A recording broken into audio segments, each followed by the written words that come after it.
আজ হচ্ছে আমাদের ফিশ ডে, তাই না? আজকে আমরা মেও আজকে আমাদের ফিশ ডে। তো ওরিও মাছ খেতে খুব ভালোবাসে। তোমরা যারা ওরিওকে চেনো তারা জানো যে ও মাছ খেতে ভীষণ ভালোবাসে। যে অপেক্ষা করছে।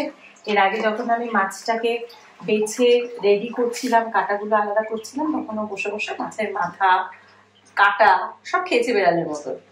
এখনো অপেক্ষা করছে যে ভাতু দিয়ে মাছের ঝোল খেয়ে দেওয়া হবে ওকে, আর ও সেটা লাঞ্চ করবে।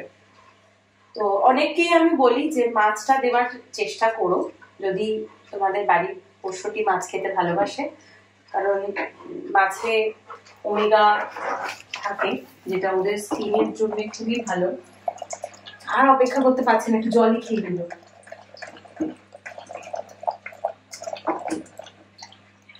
আর কত অপেক্ষা করবো মা, আর অত চক্ষু মটকু করতে হবে না দিদা।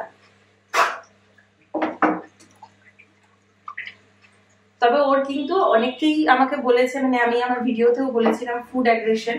ওর কিন্তু ফুড অ্যাগ্রেশন নেই, তার কারণ হচ্ছে আমরা ছোটবেলা থেকে এটা ট্রেনিং দিয়েছি। তো এটা আমি দেখাবো, আমি পুরোটাই এটা দেখাতে চাই যে ওর প্রচন্ড অপেক্ষা করছে, ভীষণ খেতে ভালোবাসে মাছ। কিন্তু ওরিও বসো, সিট,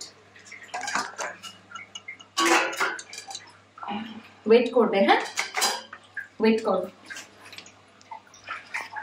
করো, আমি তোমার গলায় ওটা বেঁধে দেবো।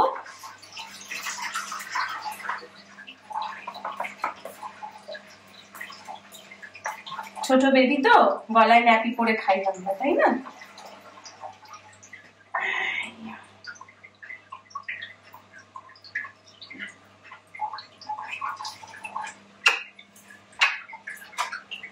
ও বাচ্চাটা খাও খাও।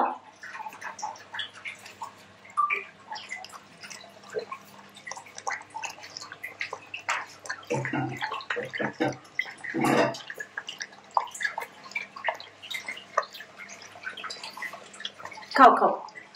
তো তোমরা দেখতেই পাচ্ছ যে ও খুব ভালোবাসে মাছ খেতে, মাছ ভাত খেতে, এবং এটা খাওয়াও খুব ভালো। চেষ্টা করবে সপ্তাহে 2 দিন যদি মাছ দিতে পারো, বাকি দিন চিকেন, ডিম, একদিন যদি একটু বাড়িতে তৈরি করা পনির, এভাবে যদি লাঞ্চটা করো তাহলে আমার মনে হয় ওদের সব রকমই খাবারটা যাবে এবং পুষ্টিটাও হবে। আর ফুড অ্যাগ্রেশনের নিয়ে একটা ছোট্ট মতন একটা এক্সাম্পল দেখালাম তোমাদেরকে। সবসময় খেতে দেওয়ার সময় একটু ওয়েট করাতে হবে, মানে এসেই হামলে পড়বে খাবারের মধ্যে, এটা না হওয়াই ভালো। তাহলে কেউ এলেও তোমাদের সুবিধে হবে, খাবার খোলা রাখলেও মুখ দেবে না। তো এগুলো খুবই ভালো। আরও যদি কোনো প্রশ্ন থাকে অবশ্যই আমাকে লেখো, এবং আমার ওরিওকে আশীর্বাদ করো, ভালোবাসা দিও। আর তোমাদের বাচ্চাদের জন্য থাকলো আমার অনেক অনেক ভালোবাসা আর আদর। আমাদেরকে সাবস্ক্রাইব করে দিও, এটা অবশ্যই করে দিও, ভুলো না, যাতে তোমাদের জন্য আরো ভালো ভালো ভিডিও নিয়ে আসতে পারি।